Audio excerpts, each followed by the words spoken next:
mahasiswi Sekolah Tinggi Pariwisata Bogor sedang mengambil mata kuliah Safety, Hygiene, Sanitation. Jadi kita ada tugas ya untuk buat video tentang sanitasi dan kebersihan. Jadi saya mau menjelaskan tentang safety. Safety itu apa? Safety itu adalah keamanan suatu kondisi, terlindungi dari kemungkinan yang menyebabkan terjadinya bahaya atau risiko cedera. Kemudian hygiene itu kebersihan, adalah suatu serangkaian kegiatan yang dilakukan untuk menjaga kesehatan sebagai tindakan untuk mencegah atau mengurangi terjadinya penyebaran penyakit. Kemudian sanitasi atau sanitation adalah kebersihan untuk meningkatkan kesehatan melalui kontak manusia dengan bahan limbah. Saya mau menjelaskan manfaat dari food hygiene. Jadi food hygiene ini akan meningkatkan standar kesehatan masyarakat, itu akan lebih tinggi. Kemudian peningkatan keuntungan, peningkatan keamanan dan kondisi kerja yang lebih baik. Dengan arti kata, kebersihan yang baik itu akan sangat penting bagi kesuksesan perusahaan. Saya juga akan menjelaskan tentang apa itu food poisoning. Food poisoning itu adalah keracunan makanan. Biasanya itu terjadi apabila kita selesai makan, tiba-tiba kemudian setelah itu kita sakit.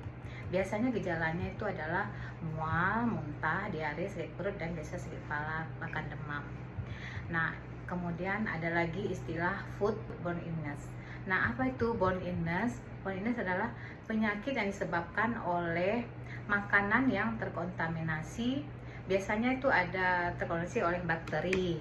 Seperti contohnya Salmonella, Toxoplasma. Nah, itu biasanya itu adalah bakteri ya. Kemudian virus. Virus itu biasanya adalah virus hepatitis A, kemudian hepatitis E, rotavirus, ada lagi virus-virus yang lain.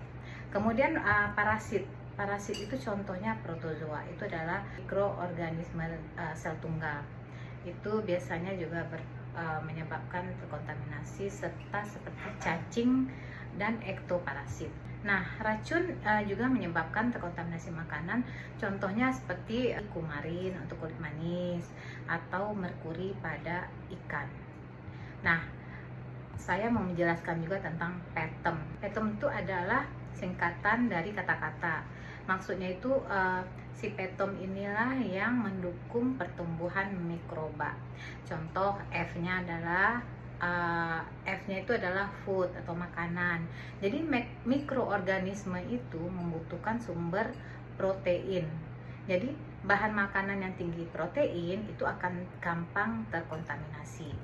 Nah, kemudian A itu ada acidity atau keasaman. Jadi bakteri itu akan tumbuh subur pada pH 6,6 sampai 7,5. Nah, kemudian time atau waktu. Makanan yang terbuka tahan terkontaminasi sekitar 2 jam di suhu kamar. Setelah 2 jam maksudnya ya. Nah, kemudian temperatur. Temperatur adalah suhu yang paling baik bagi bakteri untuk hidup adalah pada suhu kamar. Nah, itu harus diperhatikan. Kemudian O, oksigen. Semua patogen yang merusak makanan itu selalu membutuhkan oksigen untuk hidup.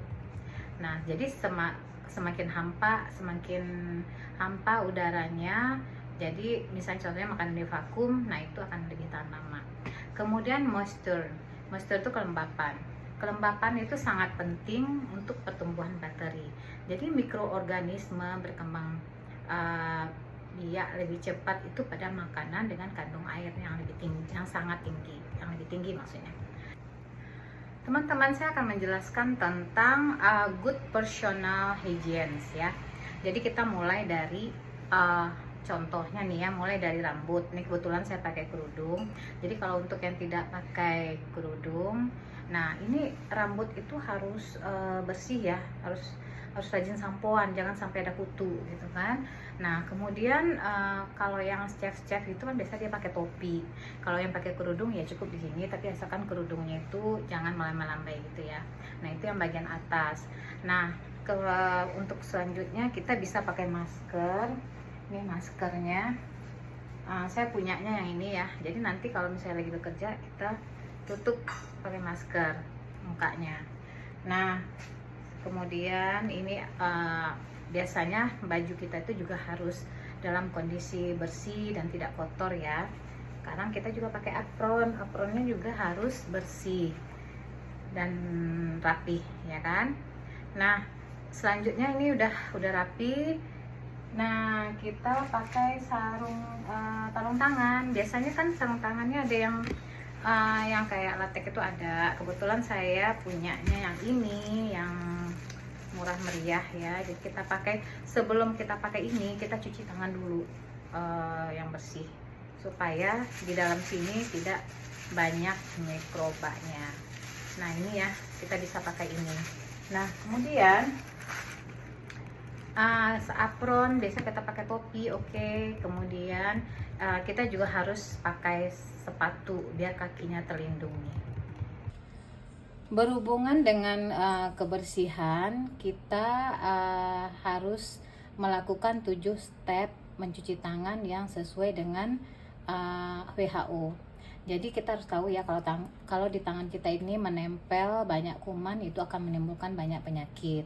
Nah, jadi biasakanlah mencuci tangan itu dengan air mengalir dan memakai sabun. Nah, jadi pertama sabun ini kita gosok-gosokkan di telapak tangan kita. Setelah itu punggung tangan dengan berikut sela-sela jarinya, luar jarinya. Kemudian sela-sela jari dalam ini juga. Nah, sekarang kita kunci jarinya di dalam gini, jadi kita gosok-gosok seperti ini ya. Nah, sekarang ibu jarinya kita berputar dan sebaliknya juga. Nah, sekarang kita rapatkan ujung jari kita ini, kita putar-putar seperti ini juga seperti ini. Nah, sekarang kita cuci ini pergelangan tangan kita ini sampai ke sini ya. Nah, setelah itu kita bilas dengan air. Kita bilas dengan air sampai bersih ya. Biasanya bisa sampai sini atau sampai siku bisa. Nah, tapi biasa sampai segini juga cukup. Nah, biasanya ini kita lakukan antara 10 detik sampai 20 detik. Nah, untuk mematikan ini kita bisa melakukannya pakai siku. Jadi tidak terkena lagi ya ininya ya. Nih. Nah, sekarang kita lap tangan kita yang basah itu dengan tisu. Gitu, sekian.